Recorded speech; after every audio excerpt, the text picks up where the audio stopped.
राधे राधे जी। राधा को 100 बरस क्यों नहीं भगवान कृष्ण मिले? क्या? राधा रानी को भगवान कृष्ण 100 बरस क्यों नहीं मिले?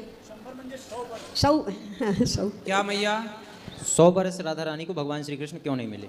क्योंकि शाप था। हाँ, वो क्या था? राधा रानी के भाई का शाप था कि 100 वर्षों का आपका वियोग होगा, इसलिए। इसलिए शाप था। क्योंकि राधा रानी श्याम सुंदर से उनके भैया को मिलने नहीं दे रही थी। एक बार उन्होंने रोक दिया श्री दामा जी को, तो उन्होंने शाप दे दिया कि तुम प्रभु से मिलने के लिए रोक रही हो, जाओ हम भी शाप देते, तुम्हारा वियोग हो जाएगा। सीता का जन्म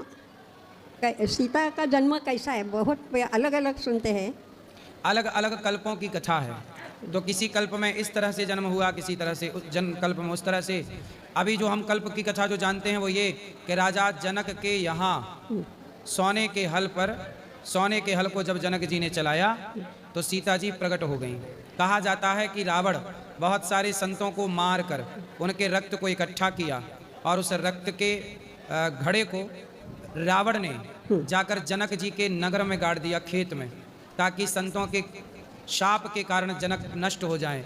पर उसका पालन पोषण चूंकि संतों का तेज था तो पालन पोषण पृथ्वी माता ने किया और एक कन्या के रूप में वह रक्त परिणित हो गया और वही कन्या सीता कहलाई। इस बाबतीत मैंने सुना है कि मुझे सुना ही है कि मंदोदरी ने वो घट पी लिया। हाँ, ये भी है कि मंदोदरी ने वो घड़ा का रक्त पी लिया।